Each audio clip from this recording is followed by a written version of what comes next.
Kai Havertz is back, and I posted about that earlier on, as many other people did, and I was surprised by the comments. A lot of negativity towards him, and so I wanted to address it because I'm a fan of Kai, and I do think he's got a good future at Arsenal, so that's what we're going to talk about. Now, before we get into it, if I could ask you to subscribe, we're flying well over 100 subscribers after yesterday's video, up to 17,000, and if you could like the video as well, I would be massively grateful. But look, let's get into it, and this is Kai Havertz in training today. There was a training session at the Emirates, actually. We also saw Trossard back. Declan Rice was there, which is good going into that Newcastle United game. And that was the first thing. People said, why do you care about Havertz being back? We've got nothing to play for this season. But I think we do. I don't want to lose to Newcastle United.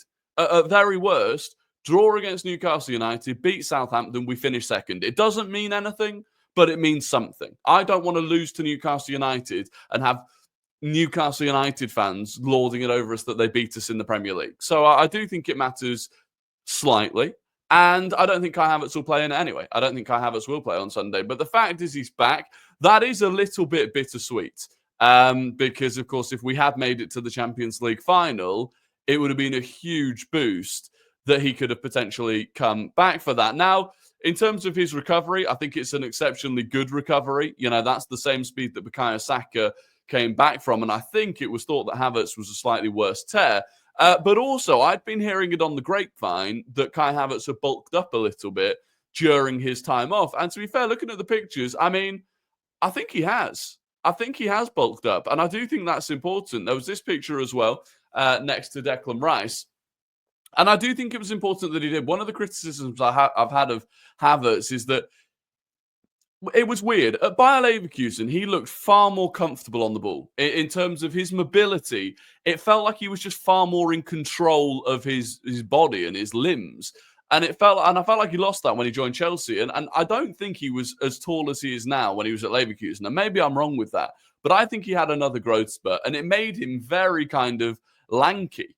And if he has bulked up a bit, that's definitely going to help him. And if he has bulked up, that's another player in our squad that's like 6'4", built well, and a dual winner. In terms of where his future lies, I think it lies as being an important Arsenal player, regardless of what we do this summer. Now, the first thing is, of course, as a striker, what happens? You've got, whether it's Victor Gyökeres, Benjamin Sesko, you've got a guy coming in for a big fee this summer that in theory is your starting striker. I don't think it'll be that simple. Straight off the bat, I will say it now. I don't think, whether it's Sesko or Gyökeres, if it's Isak, maybe slightly different, but if it's Sesko or Gyökeres, I don't think they come in and just immediately Havertz is dropped and barely gets used. I think Havertz is underrated. I think what he offers to the team as a striker is very important. I actually think if you go back, by the way, and look at the individuals that we've lost throughout this season, whether it was Martin Ødegaard, Bukayo Saka, Declan Rice, our record after losing Kai Havertz fell off a cliff more than it did when we lost Saka, more than it did when we lost Ødegaard. I don't think people appreciate how important he is to the team as a whole. Yes, he definitely has his flaws, particularly when it comes to finishing. But he also offers a lot. And if you compare these, Gyökeres is the yellow, Sesko's the blue, Havertz is the pink. Shot location, whatever that means, Havertz has better shot location than any of them. Shot placement, he's the worst. Fair enough. I think that's understandable. Gyökeres between the two of them, by far the best. The three of them, sorry. Passing, fairly level between all three of them.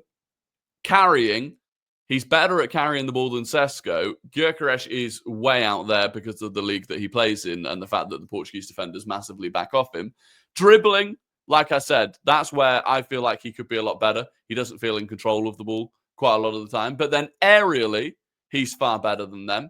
Pressing, he's far better than them. And then as that overall score, he's slightly worse than Gyökeres and slightly better than Sesko.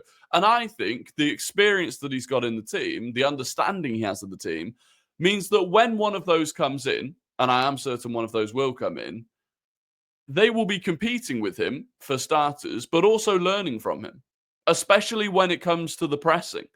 And so I think it's actually a beneficial thing.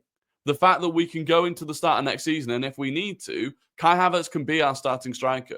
If whether it's Gyökeres or Sesko, if they haven't settled in straight away, if they are struggling to get up to speed with it, Kai Havertz will continue to start. Beyond that, I really don't think his numbers were even that bad this season. 9 goals in the Premier League, all of them non-penalty goals in 21 games. It's not horrendous. It's really not horrendous. And I think we would continue to win plenty of games and he would continue to score plenty of goals if he remained up top. The other thing, however, is playing him in midfield. Something that he did when he first joined Arsenal, something that many people still feel is why Mikel Arteta bought him in the first place, but something that ultimately didn't work out very well. Like, let's be real, when he joined, he was predominantly playing in midfield, and it wasn't going very well. That said, I would like to see it again. And I do think we saw it a few times this season where it looked better. And there's a few reasons for that. Firstly, when he joined, he had no confidence. Whether he'd been up front or in midfield when he first joined, I don't think it would have worked particularly well. He didn't have confidence, didn't really understand how he was supposed to be playing. And so I would like to see him try there again now. And the other thing is, when it comes to next season and our midfielders, we don't have a huge number of them. Jorginho is leaving. Thomas Partey most likely, well, we don't know about Thomas Partey. I actually think he'll stay. Ødegaard, Rice. You've got Waneri and Lewis Skelly that are listed as midfielders there, but realistically, neither of them actually are. And you're bringing in Zubamendi. So we don't have a huge amount of midfield depth. Okay, you've got Fabio Vieira maybe coming back. Sambi Lokonga, I don't think we'll see him featured. I think Kai Havertz is the left 8 with Zubamendi as the 6 against teams where the midfield battle isn't going to be horrifically difficult, where you can maybe rest Declan Rice. And I do think we have to look at games where we need to rest Declan Rice. I look at Havertz as an option in those games. I look at those Havertz back post runs. I look at how he can carry the ball through midfield. You know, his ability, his passing, I actually think is massively underrated at Arsenal. I look at that and I see it. I see him being a key squad player. And this is the thing, right? People have got wrapped up in his wages and his transfer fee. It's very plausible moving forwards that a Kai Havertz is a core squad player. That's how you raise the level of the squad. You know, you look at some of the business that Man City have just done, by the way. I'm seeing their fans going into next season. Now they've been linked to Reinders. You know, Nico Gonzalez, suddenly he's a sub. But they just bought him for 60 million. So, yeah, I think Kai Havertz gets disrespected by the fan base. I think he offers a lot more than people give him credit for. I do think he'll be an important factor going into next season. Will he be our starting striker? No, probably not. Will he start games as a striker? Yes, definitely. Will he be a midfielder? Yes. Will he start as a midfielder in most games? No, probably not. It'll be Zubamendi and Rice. Could he even play Martin Ødegaard's role? Could you play a midfield of Zubamendi, Rice, and Kai Havertz? Possibly. It's, again, especially against games like Newcastle United. I'd probably rather a midfield of Zubamendi, Rice, Havertz than Zubamendi, Rice, Ødegaard in a game like Newcastle United. And I'm excited to see it. I'm glad he's back. It's really genuinely beneficial that he has the entirety of the summer to continue the rehabilitation, and then he will be good to go at the start of pre-season, which is good news. A little bit of other news today. We may as well throw it in here because there's not going to be a specific video about it. João Pedro linked to Arsenal today by Sam Dean in the Telegraph. Hand of Arsenal then appeared to kind of give it the seal of approval by replying to it with an emoji of a ninja. But the point is, João Pedro, Arsenal are interested in. Arsenal have looked at, as have Chelsea, as have Liverpool. I wouldn't be too hot on João Pedro, to be honest. It's not something that I don't like him to be like on a not a human level because I don't know him, but like when I see him play, I don't like it.